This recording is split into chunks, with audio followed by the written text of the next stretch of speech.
Serge est avec nous également. Merci Catherine, merci et bonne journée. Bravo pour ce que vous faites. Serge est avec nous, il nous appelle de la flotte.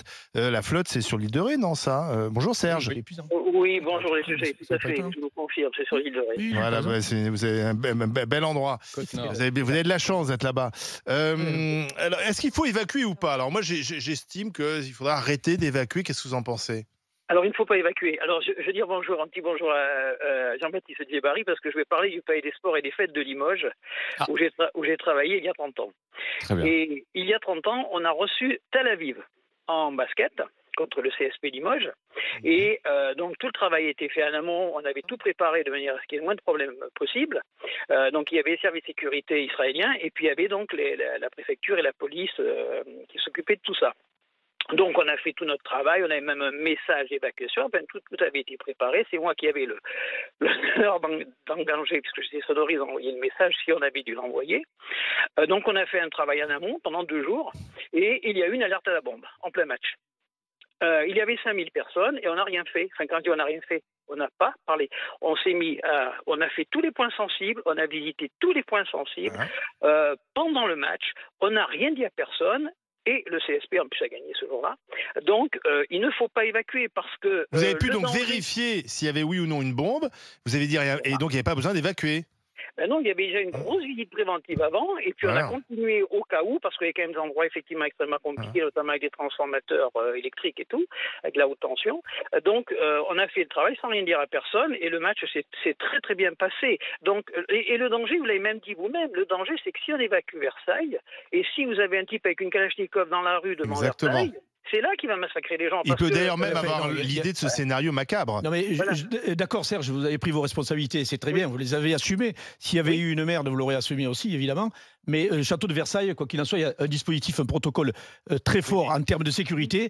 Et lorsqu'il faut sortir les gens, il est dispatché. Il est tellement fort qu'on croit qu'il y a une bombe tous les jours à Versailles. Il y a les services de sécurité qui sont mis en place. La sécurité est tellement forte à Versailles que tous les jours on pense qu'il y a une bombe. Non mais après, ça dépend de la sécurité publique. Donc il y a des renforts de police qui viennent pour assurer la sécurité des... Non mais pardon, mais c'est grotesque. Regarde ce que nous dit Serge. Tu peux très bien vérifier à Versailles, discrètement, les endroits un peu chauds, etc., sans évacuer les gens, sans faire peur à tout le monde et sans être ridicule en évacuant tous les jours. La régie n'a qu'à appeler la directrice du site et puis on lui pose la question. Ah, mais je pense qu'elle ne répond pas. Moi, je pense qu'il y a maintenant la semaine, j'entends parfaitement d'ailleurs ce que dit Serge, et puis il y a les semaines qui viennent. D'abord, il y aura des sanctions, on espère. Et puis deuxièmement, il y aura certainement des procédures qui sont probablement historiques, assez lourdes, qui vont être changées, améliorées. D'accord, une procédure, ça peut évoluer. Et je ne doute pas que dans les semaines qui viennent, ce sera appréhendé de façon peut-être plus souple, plus proche de la réalité du terrain.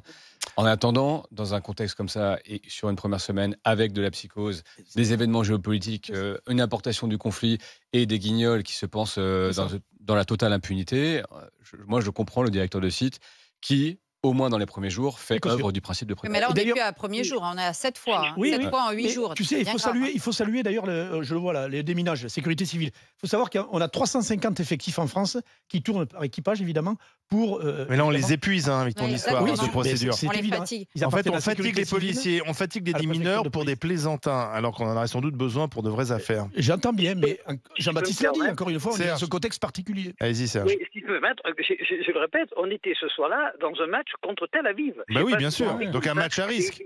Voilà. Et les démineurs, faut pas oublier qu'à Limoges à l'époque, je sais pas si c'est comme ça encore, ils venaient de Bordeaux. Je sais pas si vous vous rendez compte. Il y a plus d'effectifs maintenant. Voilà, on déplace des gens de Bordeaux pour aller voir s'il y a une mine à Limoges. Donc, et ça, c'était en quelle année? 30 ans. Il y a à peu près une trentaine d'années, on était en Coupe d'Europe à l'époque. Donc peut-être qu'à 30 ans, on était moins dans les procédures, le principe de précaution. Moi, je pense qu'il y a aussi le principe de précaution et tout le monde met son parapluie. C'est-à-dire que personne ne veut prendre le risque.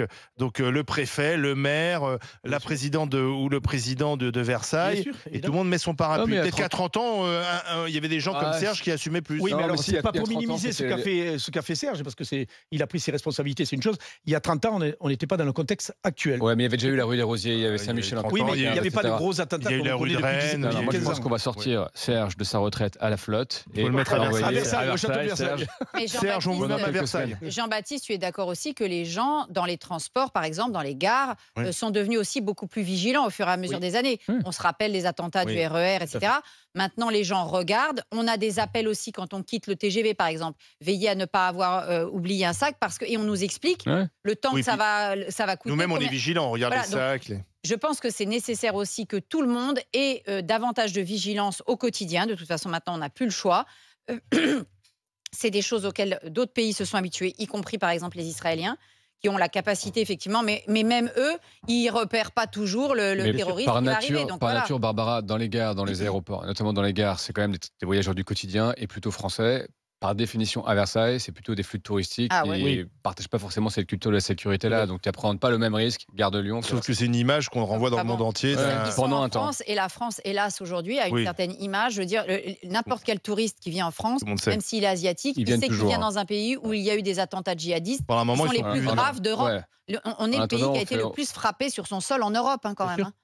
Merci Serge, merci d'avoir appelé au 32-16. Alors, la consultation était la suivante. Château de Versailles, aéroport, stop aux évacuations, oui ou non? Qu'avez-vous répondu sur notre compte? Alors, c'est plus Twitter, c'est compte X, c'est très partagé.